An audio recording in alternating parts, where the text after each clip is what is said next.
Admiral साहब, आपसे हम ये सीखने की कोशिश करेंगे कि जिस तरह से जनरल साहब ने भी बताया कि ये जो असल पानी है इस पे किसका कंट्रोल है। ये जो ईरान ने इसके ऊपर रिस्ट्रिक्ट किया हुआ है, एक बैन लगाया हुआ है वहाँ से गुजरने के लिए, ये इसका लीगल एस्पेक्ट क्या है सर, एडमिरल अहमद सईद साहब? जी बहुत शुक्रिया। इसको पहले हम थोड़ा सा आम फहम जुबान में ये समझ लें कि जितने वाटरवेज हैं जो नेविगेबल हैं, जहाँ से कमर्शियल शिप्स जा सकते हैं और दो बड़ी पानी की वाटर बॉडीज को ज्वाइन करते हैं, उनको स्ट्रेट्स कहते हैं जो नेचुरल हैं। लेकिन अगर वो मैन मेड होगा तो उसको कैनाल्स कहते हैं, जैसे कि स्विस कैनाल है, पनामा कैनाल है, एक केल कैनाल है।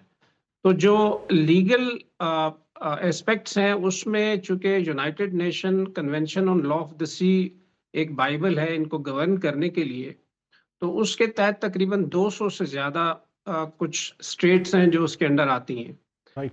तो उसमें जो लीगल है वो ये है कि इन स्टेट्स के थ्रू जो शिप्स, कमर्शियल शिप्स हैं या जो वॉरशिप्स हैं या सबमरीन्स हैं, वो उनका पैसेज जो है वो इंटरनेशनल सी के पैसेज के मुताबिक होगा। इसका मतलब ये है कि आप उसको हैम्पर नहीं कर सकते। और इन्हीं स्टेट्स के अंदर किसी भी दुनिया में कोई भी टॉल या फी या किराया नहीं लिया जाता। ये एस्टेब्लिश्ड है इन सब के अंदर।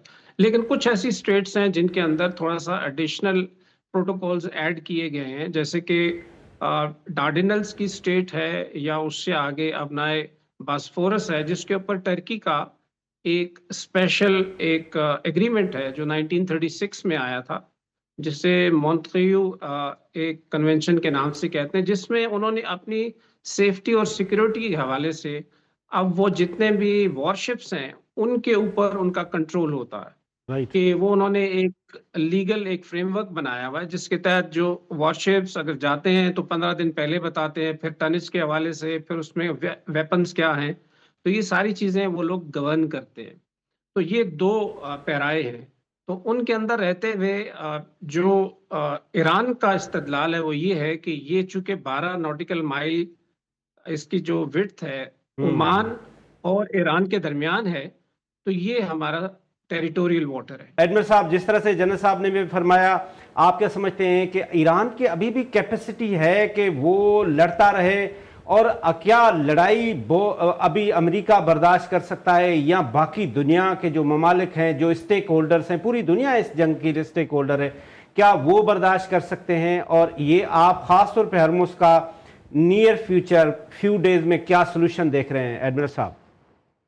जी, मेरे ख्याल में तो देखें, जो वॉर जब स्टार्ट हुई तो पहले 10 दिन तक जो बीटिंग होती रही, उसके बाद पहली दफा ये 8 मार्च को ये डिक्लेयर किया गया या 10 मार्च के करीब के स्ट्रेट ऑफ हॉर्मुज को बंद किया जा रहा है। ठीक। तो बेसिकली तो स्ट्रेट ऑफ हॉर्मुज का जो एक इशू है वो तो मैं समझता हूँ कि ईरान के लिए ये टोटल डिप्लोमेसी का पिवट है राइट।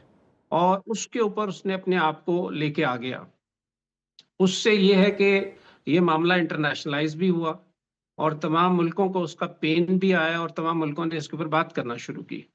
तो अभी जिस तरह के सिलसिले चल रहे हैं उसमें मेरे ख्याल में तो आने वाले दिनों में ईरान जो है वो शायद इस तरीके की डिप्लोमेसी पे चल रहा है कि पहले तमाम पॉइंट्स को सॉल्व किया जाए और जो स्टेट ऑफ हॉर्मुज का मसला है उसको बाद में सॉल्व किया जाए।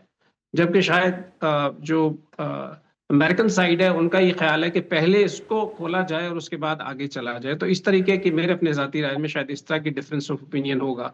ये खुल तो जाएगी, इसमें ऐसी दो राय नहीं है कि ये नहीं खुलेगी, और चूंकि इंटरनेशनल रूल्स के तहत इसको खुलना है।